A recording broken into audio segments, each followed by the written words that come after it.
clock struck 2 a.m. on January 21st, 2025. In Treasury's basement, fluorescent lights hummed above four young coders.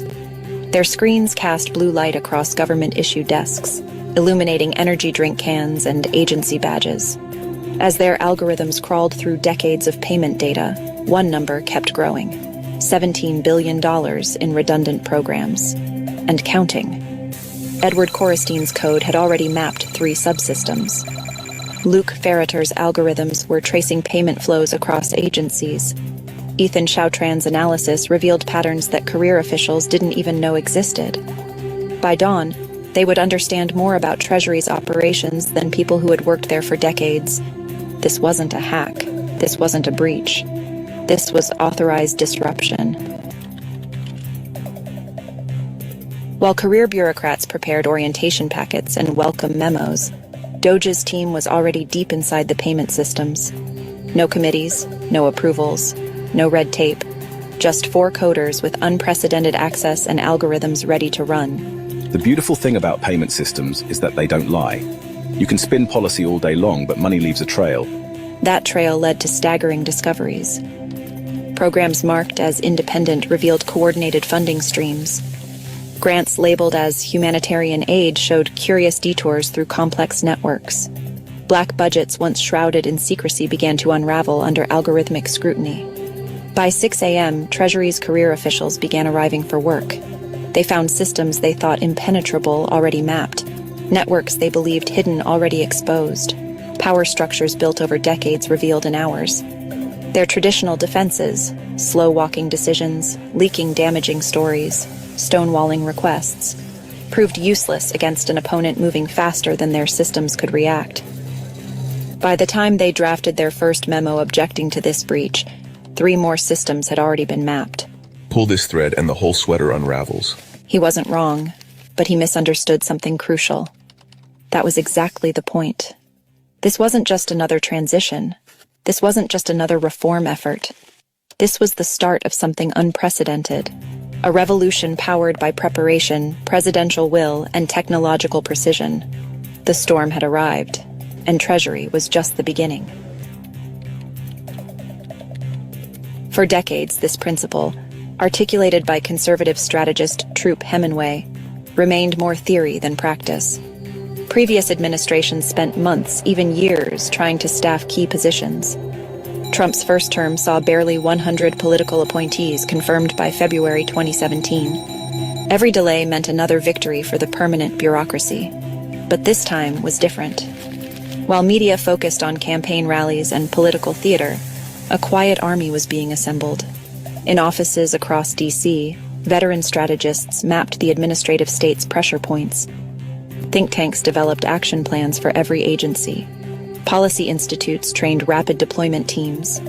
Former appointees shared battlefield intelligence from previous administrations' failures. By Inauguration Day, over 1,000 pre-vetted personnel stood ready, each armed with clear objectives, mapped legal authorities, and direct lines to support networks. This wasn't just staffing, it was a battle plan decades in the making. This is the new normal. He's having the time of his life. We've done more in 2 weeks than others did in years. The secret wasn't just speed, it was precision. Instead of waiting for Senate confirmations, the transition team prioritized non-Senate confirmed positions. While Democrats prepared for traditional confirmation battles over cabinet posts, an army of aligned personnel was already moving into place. Strategic positions were identified.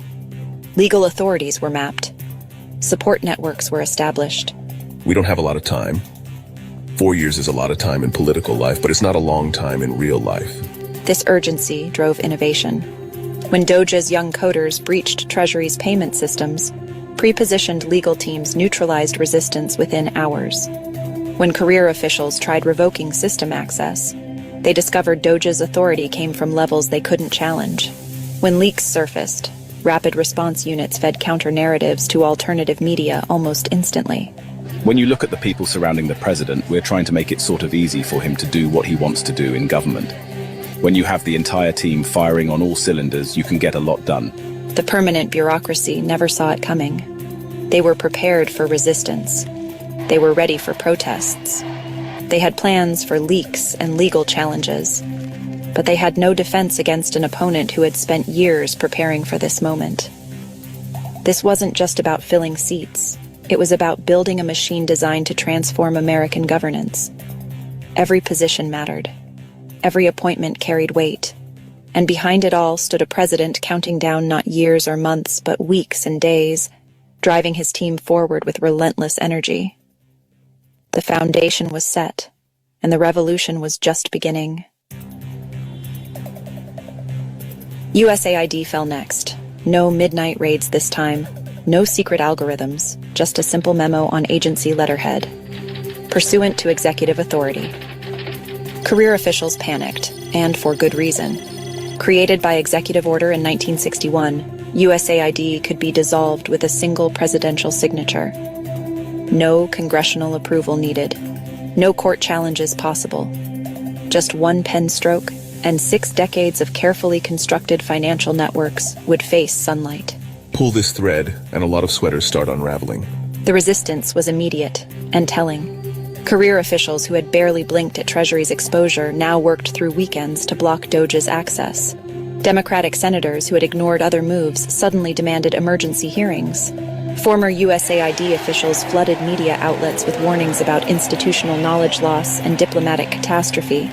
But their traditional defenses crumbled against Doge's new playbook. While bureaucrats drafted memos about proper procedures, the young coders were already mapping payment flows. While senators scheduled hearings, pre-positioned personnel were implementing new transparency protocols. While media allies prepared hit pieces, Doge's algorithms exposed decades of questionable transactions. The scale was breathtaking. EPA climate initiatives, not just mapped, found unauthorized programs in 47 states. Education's DEI maze, not just exposed, revealed coordination across 1,200 programs. Intelligence community black budgets, not just traced, uncovered patterns hidden for 30 years. The administrative state runs on 2 things: control of information and money flows. We're not just exposing their networks, we're rewriting their DNA. The cracks began showing in unexpected places. A career EPA director, tears streaming. Everything we built. A USAID veteran, hands shaking, they're inside all of it. A Treasury lifer, closing his office. They move faster than we can think. Across Washington, officials who had weathered every reform since Reagan began quietly updating LinkedIn profiles. A deputy director, open to opportunities. An agency chief, exploring new challenges. A bureau head, time for change. Doge's algorithms weren't just programs, they were archaeology tools, excavating decades of buried networks. Each data point connected to another. Each discovery revealed new targets. Each pattern exposed larger systems. It's beautiful, like watching a galaxy map itself. For the permanent bureaucracy, this wasn't just change. It was an extinction-level event. Their power came from controlling who got paid, when they got paid, and what they got paid for. Now those controls were evaporating like dawn burning away darkness. The pattern was devastating in its simplicity. Map the money flows, deploy aligned personnel, expose the networks, restructure the systems. By the time bureaucrats drafted objections to one breach, 3 more had already occurred. The revolution wasn't just spreading, it was accelerating. The first bulldozer arrived in Springfield, Ohio, at 6 a.m. on a Tuesday. By noon, 3 blocks of notorious potholes were filled. Local news crews arrived to find not just construction crews, but data analysts with laptops, mapping every dollar spent against real-time progress. This wasn't just road repair. This was revolution in action.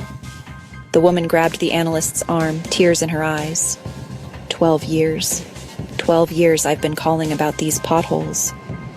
He turned his laptop, showing real-time data flows. Analyst, look, your tax dollars. Actually working. She stared at the screen. My God, it's really happening.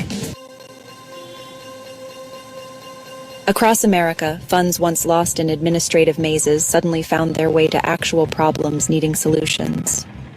In rural Tennessee, broadband expansion projects long buried under bureaucratic red tape broke ground overnight. In Michigan, water treatment plants received upgrades that bureaucrats had studied for decades but never approved. The transformation was measurable. In just 2 weeks, tens of thousands of redundant programs identified, billions in waste exposed, hundreds of unauthorized initiatives halted, countless local projects unleashed. But the real metric? Trust in government rising for the first time in 50 years. The revolution spread with surgical precision. Real-time tracking replaced quarterly reports. Algorithmic oversight replaced review boards. Local solutions replaced federal mandates. Results replaced process. Vance. He's done more in 2 weeks than Biden did in 4 years and Obama did in 8. But this isn't just about speed. This isn't just about tech. This isn't just about personnel. It's all three, perfectly aligned. For ordinary Americans, the impact was undeniable. Roads repaired, schools revitalized, water purified. But more importantly, something else was being restored: trust. For the first time in generations, people saw their government not as an obstacle, but as a tool for positive change. The sun rises early in Washington. On this morning, its first rays caught the classical columns of the Treasury building, casting long shadows across streets still quiet. But inside, beneath the marble and granite, screens still glowed blue. Doge's algorithms never sleep. The administrative state was built over decades, built to resist change, built to outlast presidents, built to preserve power. He paused, tracking a particularly interesting data flow. But they never imagined this. They built walls against political attacks, defenses against media exposure, shields against congressional oversight. They never prepared for algorithms that could map everything, for personnel pre-positioned everywhere, for a president who counts every week like it's his last. The numbers tell the story. In Treasury, networks mapped, waste exposed, systems rewired.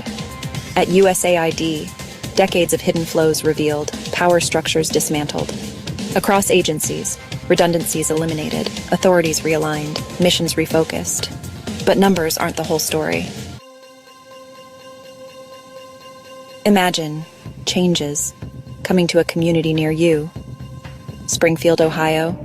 Potholes that plagued residents for 12 years actually disappeared overnight. Rural Tennessee, where children can finally connect to high-speed internet their parents were promised decades ago.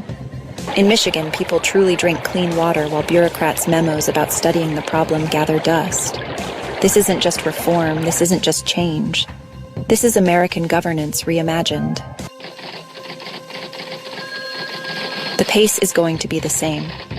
It's just the priorities that are going to change. The permanent bureaucracy built their administrative state over decades, brick by bureaucratic brick. They thought it would last forever. They thought it was too big to map, too complex to understand, too entrenched to change. They were wrong. 4 young coders with laptops proved that. 1,000 pre-positioned personnel proved that. A president counting weeks proved that. The sun continues rising over Washington. Classical columns still cast their shadows. But inside those buildings, everything has changed. The administrative state finally met its match preparation plus presidential will plus technological precision. This isn't the end of the story. This is just the beginning. The revolution isn't just continuing. It's becoming the new normal. And for those who thought the deep state would rule forever, they're about to learn what happens when smart strategic minds meet determination, when preparation meets opportunity, when a new generation decides it's time for change. The storm isn't just gathering, it's here to stay. The sun continues rising over Washington. But now, for the first time in generations, it illuminates something new. A government that works. A bureaucracy that serves. A system that delivers. The revolution isn't just beginning. It's already won. Doge. The clock struck 2 a.m. on January